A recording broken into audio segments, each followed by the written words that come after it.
तो जय हिंद, जय श्री राधे राधे आप सभी को। तो आज हम लोग फ्री इंडियन जियोग्राफी के क्लास है, जो कि आज का क्लास 5वां है। हम लोग पीछे जो कि दर्रे उड़े पर हम लोग ले चुके हैं क्लास, बुर्जिला दर्रा, सिपकिला दर्रा और जो बनिहार दर्रा, ये सब जितने हैं। तो कौन सा दर्रा किस घाटी को जुड़ता है, तो इस पर हम लोग बात कर चुके हैं।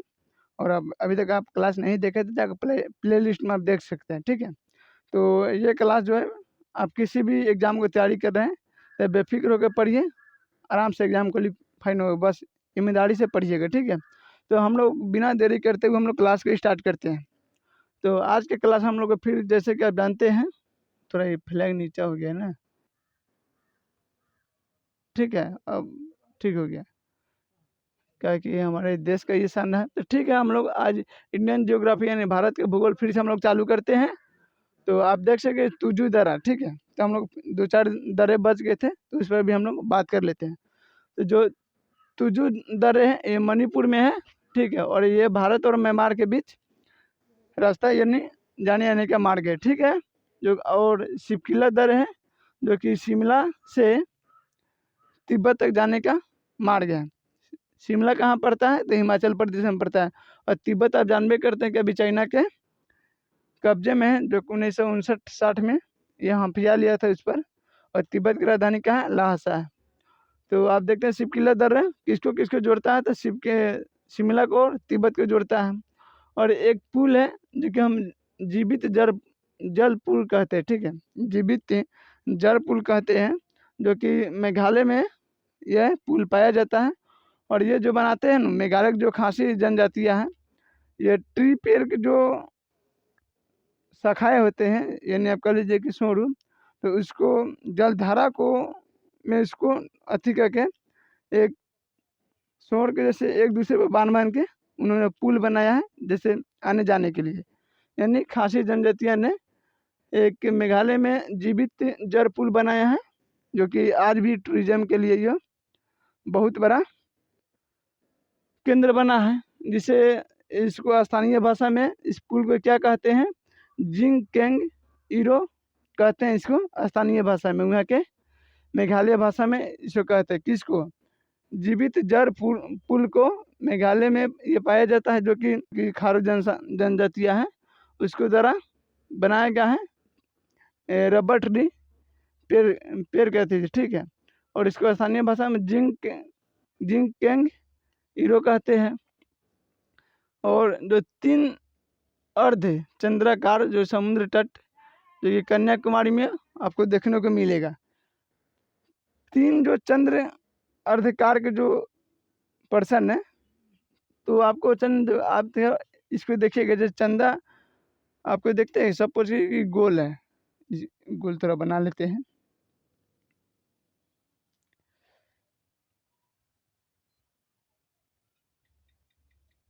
चंद्रमा हो गया, ठीक है।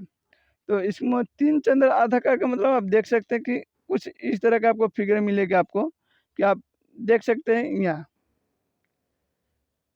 ठीक है। तो आपको कहाँ मिलेगा, कन्याकुमारी, जो कि भारत का सबसे स्थल का दक्षिणतम बिंदु है, जो आपको यहाँ दिखाई दे रहा होगा।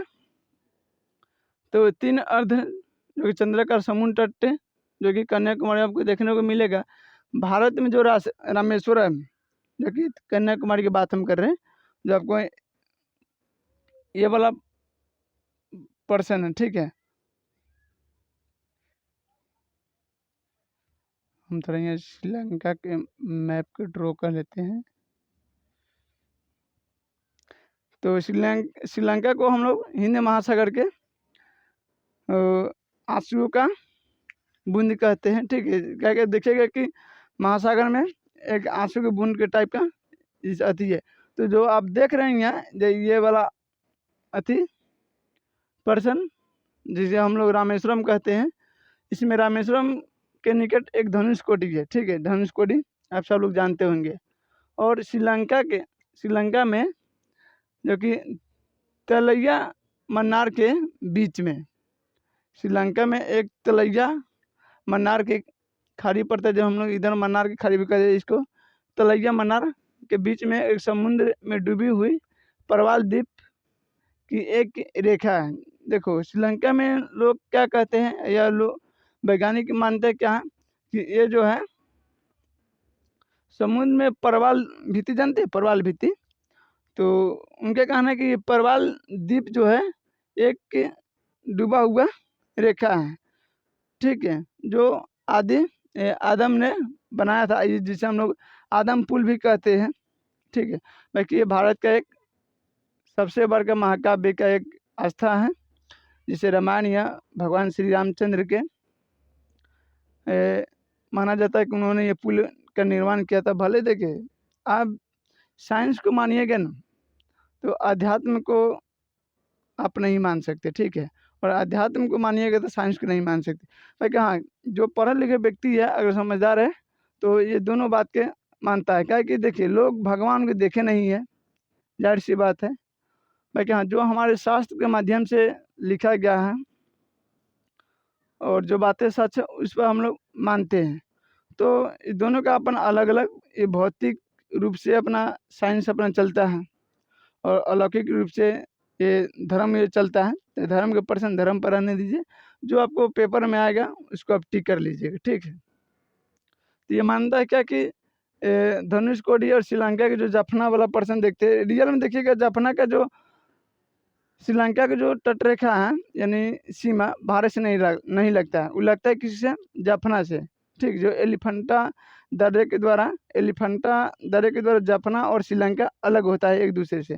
बाकी जो भारत के जो तमिलनाडु है वो जो सीमा साझा करता है, आप कह लीजिए कि जाफना साझा करता है। बाकी लोग छोटा सा जाफना दिखाई नहीं देता, श्रीलंका मान लेता है, ठीक है। तो अब मानता है कि डूबी परवाल भित्तिया की रेखा है वो, जिसे हम लोग आदम पुल भी कहते हैं इसे, ठीक है। और देश का कुल क्षेत्रफल का अब हम लोग बात कर लेते हैं कहाँ, भारत के भौतिक स्वरूप पर। भारत के भौतिक स्वरूप क्या है, न है किस रूप में विभाजित है, तो इस पर भी हम लोग बात कर लेते हैं, ठीक है। थोड़ा भी लाइट कटल है और गर्मी थोड़ा काफ़ी है, ठीक है। तो आप देख सकते हैं कि भारत का हम लोग भौतिक स्वरूप की बात कर लेते हैं। तो देश का जो क्षेत्रफल है लगभग 10.7% भाग पर उच्च पर्वत श्रेणियाँ स्थित है, यानी बड़े बड़े पहाड़, जैसे आपको पश्चिमी पहाड़ हो गया, यानी पूर्वी घाटी की पहाड़ी हो गया, हिमालय हो गया, जैसे आपके विंध्य के पर्वत हो गया, अरावली पर्वत हो गया, इलाची की पहाड़ियाँ हो गया, ठीक है, नीलगिरी की पहाड़ियाँ हो गया। तो ये सब जो पहाड़ियाँ हैं वो लगभग भारत के 10.7 भाग पर उचित पर्वत श्रेणियाँ स्थित है, जिनकी ऊंचाई समुद्र तल से, यानी समुद्र आप समझ लीजिए कि सपोज कीजिए कि समुद्र ये रहा है, तो इससे 1 2 3 4 ऐसे करके आदमी काउंट करते जा रहे हैं, तो उससे लगभग 2135 मीटर की या उससे अधिक है माना जाता है, ठीक है। समुद्र तल से कितने, 135 मीटर या उससे अधिक, ठीक है। फिर उसके बाद आपको आता है 305 मीटर से लेकर 2135 मीटर की ऊंचाई वाली जो पहाड़ियाँ हैं लगभग भारत के कितने क्षेत्रफल पर है, तो 18.6% भूभाग पर फैली हुई है। कितने, जो 305 मीटर से लेकर 2135 मीटर के बीच के जितने भी पहाड़ियाँ है, पठार है, जो भी कुछ है, वो सब भारत के कितने भूभाग पर फैली है, तो 18.6% भूभाग पर फैली है। 43% जो कि भूभाग पर सिर्फ मैदानी इलाका है, जैसे कि आप देख सकते हैं पंजाब का, हरियाणा, उत्तर प्रदेश, बिहार, पश्चिम बंगाल, तो ये सब क्या है, मैदानी इलाका है, ये भूभाग पर विस्तृत मैदान स्थित है। फिर हम लोग आ जाते हैं हिमालय का जो प्रादेशिक विभाजन, ठीक है। तो थोड़ा हम लोग स्पीडली चल रहे हैं, तो आप देख सकते हैं हिमालय का प्रादेशिक विभाजन क्या है। तो जैसे मान लीजिए कि पंजाब हिमालय, कुमायूं हिमालय, नेपाल हिमालय, असम हिमालय, तो ये सब कम रेंज उंज और किस नदी के बीच में, तो इस पर हम लोग थोड़ा बात कर लेते हैं। तो आप देख सकते हैं कि पंजाब हिमालय जो कि है 560 किलोमीटर की ऊंचाई पर है, और ये कहाँ पड़ता है, तो सिंधु नदी एवं सतलज नदी के बीच में पड़ता है। कौन सी नदी के, पंजाब हिमालय कौन सी नदी के बीच में, तो सिंधु एवं सतलज नदी के बीच में पड़ता है और 560 किलोमीटर की ऊंचाई पर है। फिर आपको आता है कुमायूं हिमालय, जो कि आपको 320 किलोमीटर आपको ऊंचाई को देखने को मिलेगा, और सतलज एवं काली नदी के बीच में आपको देखने को मिलेगा। ठीक है, फिर हम लोग आते हैं नेपाल हिमालय, जो कि 800 किलोमीटर की ऊंचाई पर है नेपाल। तो वो कितने ऊंचाई पर है? 800 किलोमीटर। कौन कौन नदी के बीच में है? तो काली एवं तीस्ता नदी के मध्य में नेपाली हिमालय है।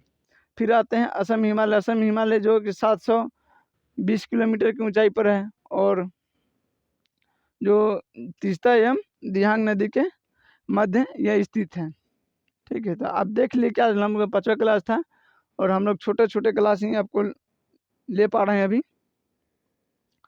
लंबी अभी क्लास चलेगी, तो अभी थोड़ा कुछ काम बाकी है, तो पूरा हो जाएगा तो हम लोग 1 घंटा, 1.5 घंटा, 2 घंटा, जैसे ही आप लोग डिमांड रहेगा उस अनुसार हम लोग क्लास ले लिया जाएगा और प्रोवाइड करवा दिया जाएगा। ठीक है, तो अभी काम थोड़ा चल रहा है, इसलिए हम लोग अब छोट क्लास में आपको बता दे रहे हैं। तो आप देख लिए कि हम लोग इंडियन ज्योग्राफी का 5वां क्लास है। तो जो दरे के कुछ दरे हम लोग पिछले वाले क्लास में भी हम लोग बात किए हैं, तो आप नहीं देखे तो जाके देख लीजिएगा। और आप देखिए कि तुझी दर मणिपुर में आपको हम बताइए दिया, शिव किला आपको शिमला तिब्बत के जुड़ता है। फिर आपको अर्धचंद्राकार जो कि आपको दक्षिण जो आपको प्रायद्वीपीय है उसको आपको देखने में लगेगा कुछ इसी प्रकार के हैं। फिर आपको भारत के रामेश्वरम से धनुषकोटी के बीच जो पुल है उसको हम लोग आदम पुल भी कहते हैं, या रामेश्वरम पुल भी कहते हैं। फिर आपको देख लिए भारत के भौतिक स्वरूप, जिसमें देश का कुल क्षेत्रफल जिस पर 10.7% पर उच्च पर्वत श्रेणियां हैं, जिनकी ऊंचाई तकरीबन 2135 मीटर है या उससे अधिक है। फिर 305 मीटर से लेके 321 मीटर तक जो पर्वत या पठार है, उसकी जो भारत के भूभाग पर कितना है, 18.6% भाग पर फैली है। फिर 43% पर आपको बता दिए कि मैदानी भाग है। और फिर हम लोग पढ़ लिए हिमालय के प्रदेश, जिसमें पंजाब हिमालय जो 560 किलोमीटर सिंधु नदी एवं सतलज नदी के बीच में है। फिर उसके बाद कुमायूं हिमालय जो कि 320 से लेके 320 किलोमीटर की ऊंचाई पर है, सतलज एवं काली नदी के बीच मध्य में है। फिर नेपाल पढ़े हम लोग, असम पढ़े। तो आशा है कि आप लोग को क्लास अच्छा लगा होगा, और आप लोग को क्या चाहिए कि किस तरह क्लास आपको लग रहा है, तो आप लोग अपना जो राय विचार है यानी फीडबैक अपना कमेंट में ज़रूर दीजिएगा। ठीक है, तो फिर हम लोग मिलते हैं नेक्स्ट क्लास में। तब तक जय हिंद, मस्ती कीजिए और मज़े से पढ़िए, हम लोग आपके साथ में। ठीक है, और PDF चाहिए तो आप लोग कमेंट कर दीजिएगा। ठीक है, तो फिर हम लोग मिलते हैं कल क्लास में।